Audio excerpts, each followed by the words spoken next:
આકાશવાણી અમદાવાદ વડોદરા પ્રાદેશિક સમાચાર મિત્તલ પટેલ વાંચે છે. સૌપ્રથમ મુખ્ય સમાચાર. પ્રધાનમંત્રી નરેન્દ્ર મોદીએ કહ્યું છે કે આતંકવાદ વર્તમાન સમયની મોટી સમસ્યા છે. આતંકવાદને પોષનારા દેશો તેના માટે જવાબદાર ગણાશે. આરોગ્ય રાજ્યમંત્રી કિશોર કાનાણીએ દરેક સોસાયટીમાં લોકડાઉન ફરી શરૂ થશે તેવા વાયરલ થયેલા સમાચારને નકારી કાઢ્યા છે. દેશ અને વિશ્વમાં ડાયમંડ જ્વેલરીની વધુ માંગ હોવાથી સુરત ડાયમંડ બજાર લાભ પાંચમ પછી ફરીથી શરૂ થશે. દિવાળી વેકેશન ટૂંકાવ્યું. રાજ્યમાં કોવિડના દર્દીઓ સાજા થવાનો દર 91.45% થયો અને રાજ્યમાં છેલ્લા 24 કલાકમાં થયેલા માર્ગ અકસ્માતોમાં 5 વ્યક્તિઓના મોત થયા છે. 15 જણાને ઈજા થઈ છે. સમાચાર વિગતવાર. પ્રધાનમંત્રી નરેન્દ્ર મોદીએ કહ્યું છે કે વર્તમાન સમયમાં આતંકવાદ એ વિશ્વની સૌથી મોટી સમસ્યા છે. તેમણે ભારપૂર્વક જણાવ્યું હતું કે આતંકવાદને પોષનારા દેશો આ માટે જવાબદાર ગણાશે. પ્રધાનમંત્રીએ ગઈકાલે સાંજે વિડીયો માધ્યમથી 12મી બ્રિક્સ શિખર પરિષદમાં સંબોધન કર્યું હતું. તેમણે રશિયાના નેતૃત્વ હેઠળની બ્રિક્સ શિખર પરિષદમાં સરહદ પારની આતંકવાદ વિરોધી વ્યૂહરચનાને અંતિમ સ્વરૂપ આપવા બદલ આનંદ વ્યક્ત કર્યો હતો. પ્રધાનમંત્રીએ ભારત તરફથી તેને સમર્થન આપ્યું હતું અને ઉમેર્યું હતું કે ભારતના નેતૃત્વ દરમિયાન બ્રિક્સ દેશોમાં ડિજિટલ આરોગ્ય અને પરંપરાગત દવાઓનો પ્રોત્સાહન અપાશે. પ્રધાનમંત્રીએ જણાવ્યું કે મજબૂત ફાર્મા ક્ષેત્રના કારણે ભારતે કોવિડ-19 દરમિયાન 150થી વધુ દેશોને દવાઓ પૂરી પાડી હતી. તેમણે કહ્યું તે જ રીતે સ્વદેશી રસીને વિકસિત કરીને વિતરણ ક્ષમતા વધારીને માનવજાતને મદદરૂપ બનાવશે. ભારત આ મુદ્દે બ્રિક્સ દેશો સાથે સહયોગની અપેક્ષા રાખે છે. તેમણે વિશ્વ વ્યાપાર સંગઠન, આંતરરાષ્ટ્રીય નાણાં ભંડોળ અને વિશ્વ આરોગ્ય સંસ્થા જેવી આંતરરાષ્ટ્રીય સંસ્થાઓ તરફ આંગળી ચીંધતા જણાવ્યું કે આ સંસ્થાઓ સમકાલીન વાસ્તવિકતા મુજબ કાર્યરત નથી. વિશેષમાં પ્રધાનમંત્રીએ જણાવ્યું કે ભારત વસુધૈવ કુટુંબકમ પરંપરામાં માને છે. આથી સમગ્ર વિશ્વને પોતાનો પરિવાર માને છે. દરેક સોસાયટીમાં લોકડાઉન ફરીથી થશે તેવા સોશિયલ મીડિયામાં વાયરલ થયેલા વિડીયોને રાજ્યકક્ષાના આરોગ્ય મંત્રી કિશોર કાનાણીએ નકારી કાઢ્યો છે. તેમણે વધુમાં જણાવ્યું છે કે કોઈ વિઘ્ન સંતોષીએ મારા નામે સોસાયટીના પ્રમુખ અને સેક્રેટરીને પત્ર લખ્યો છે. લોકડાઉન જેવા સમાચારો સોશિયલ મીડિયામાં વહેતા થયા તે બિલકુલ ખોટા છે. તેમણે વધુમાં જણાવ્યું કે હાલમાં પરિસ્થિતિ બિલકુલ સારી છે અને લોકડાઉનની કોઈ વાત જ નથી. અત્યારે પરિસ્થિતિ બિલકુલ સારી છે. આપણે કોઈ લોકડાઉનની કોઈ વાત જ નથી. એટલા માટે મારા નામથી થયેલો આ મેસેજ બિલકુલ ખોટો છે. તો આપણે આ મેસેજથી કોઈ ગભરાવાની જરૂર નથી. આપણી પરિસ્થિતિ ખૂબ જ સારી છે અને આપણે સૌ શાંતિપૂર્ણ સાવચેતીપૂર્વક આપણે સૌ આ કોરોનાનો જંગ લડીએ અને આવા ખોટા મેસેજથી પ્રભાવિત ન થઈએ એ જ આપણે પ્રાર્થના કરું છું. પ્રધાનમંત્રી નરેન્દ્ર મોદી આ મહિનાની 29મી તારીખે આકાશવાણી પરથી મન કી બાત કાર્યક્રમમાં પોતાના વિચારો રજૂ કરશે. માસિક રેડિયો કાર્યક્રમની આ 71મી કડી છે. એક ટ્વીટમાં શ્રી મોદીએ કહ્યું છે કે જીવનયાત્રાને પ્રેરિત કરવાવાળી અનેક વાર્તાઓ અને મહત્વની માહિતીઓ તેમને પહેલાથી જ મળી છે. પ્રધાનમંત્રીએ લોકોને નમો એપ અને માય જીઓવી પર પોતાના વિચારો આપ લે કરવા માટે કહ્યું છે. લોકો 1800-117800 પર હિન્દી અથવા અંગ્રેજીમાં પોતાના મેસેજ રેકોર્ડ કરાવી શકે છે. તેમજ 1922 ઉપર મિસ કોલ કરી એસએમએસના માધ્યમથી પોતાના વિચારો પ્રધાનમંત્રીને મોકલી શકે છે. રેકોર્ડ કરેલા કેટલાક સંદેશાઓ પ્રસારિત કરવામાં આવશે. આ પ્રાદેશિક સમાચાર આપ આકાશવાણીના અમદાવાદ વડોદરા કેન્દ્ર પરથી સાંભળી રહ્યા છો. વધુ સમાચાર કોરોના અંગેના સંદેશ બાદ.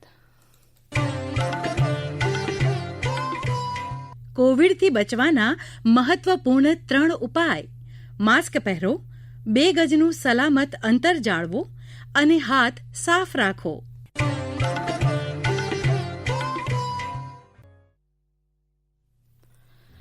આ વર્ષે દેશ અને વિદેશમાં સોનાની જ્વેલરી કરતાં ડાયમંડ જ્વેલરીની માંગ વધુ હોવાથી સુરત ડાયમંડ બજાર આ વખતે દિવાળીનું વેકેશન 1 મહિનાને બદલે માત્ર 1 અઠવાડિયાનું કરવામાં આવ્યું છે. અમારા સુરતના પ્રતિનિધિ જણાવે છે કે આંતરરાષ્ટ્રીય બજારમાં મંદી અને ત્યારબાદ કોવિડ-19ની પરિસ્થિતિના કારણે ડાયમંડ ઉદ્યોગ પડી ભાંગ્યું હતું, પરંતુ અનલોક બાદ ધીમે ધીમે ઉદ્યોગ ઉભરી આવ્યો છે. છેલ્લા કેટલાક સમયથી સોનાના ભાવમાં વધારો થતાં હવે લોકો ડાયમંડ જ્વેલરી ખરીદવાનું પસંદ કરી રહ્યા છે.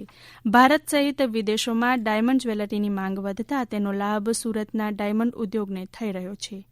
આ અંગે જેમ્સ એન્ડ જ્વેલરી પ્રમોશન કાઉન્સિલના વેસ્ટર્ન ઝોનના ચેરપર્સન દિનેશ નાવડિયાએ જણાવ્યું હતું કે આંતરરાષ્ટ્રીય બજારમાં માંગ સારી છે. લાભ પાંચમ પછી ડાયમંડ ઉદ્યોગ ફરીથી શરૂ થશે. હાલની તારીખોમાં હોંગકોંગ, અમેરિકા, યુરોપિયન દેશો અને યુએઈ જેવા દેશોમાં માંગ ખૂબ જ સારી છે. આ સાથે ભારતમાં પણ હાલ માંગ દેખાઈ રહી છે. આરોગ્ય વિભાગની પરિણામલક્ષી કામગીરીના પરિણામે રાજ્યમાં કોરોનાથી સાજા થવાનો દર 91.45% થયો છે. રાજ્યમાં ગઈકાલે કોરોનાના 1,125 નવા કેસ નોંધાયા છે, જ્યારે 1,116 દર્દીઓ સાજા થતાં રજા આપવામાં આવી છે. રાજ્યમાં હાલ 12,458 દર્દીઓની સ્થિતિ સ્થિર છે, જ્યારે 74 દર્દીઓ વેન્ટિલેટર ઉપર છે. કોરોનાને કારણે 7 દર્દીઓના મોત થયા છે. આ સાથે રાજ્યમાં અત્યાર સુધી કુલ 3,815 દર્દીઓના મોત નીપજ્યા છે. અમદાવાદ શહેરમાં ગઈકાલે નવા 218 કેસો નોંધાયા છે, તો સુરતમાં 158, વડોદરામાં 96, મહેસાણામાં 60, રાજકોટમાં 55 અને ગાંધીનગર શહેરમાં 33 કેસ નોંધાયા છે. રાજ્યમાં છેલ્લા 24 કલાકમાં થયેલા જુદા જુદા માર્ગ અકસ્માતમાં 5 વ્યક્તિઓના મોત થયા છે, જ્યારે 15 જણાને ઈજા થઈ છે. નવસારી અને જેતપુર સોમનાથ હાઈવે પર થયેલા માર્ગ અકસ્માતમાં 3 વ્યક્તિઓના મોત થયા છે. નવસારી જિલ્લાના અમારા પ્રતિનિધિ જણાવે છે કે ખેર ગામથી ખાણી સડક માર્ગ પર જતા 2 બાઇક સામસામે અથડાતા 3 વ્યક્તિઓના મોત નીપજ્યા છે. એક જ પરિવારના 2 ભાઈઓના મોત નીપજતા પરિવારમાં શોકની લાગણી છવાઈ હતી.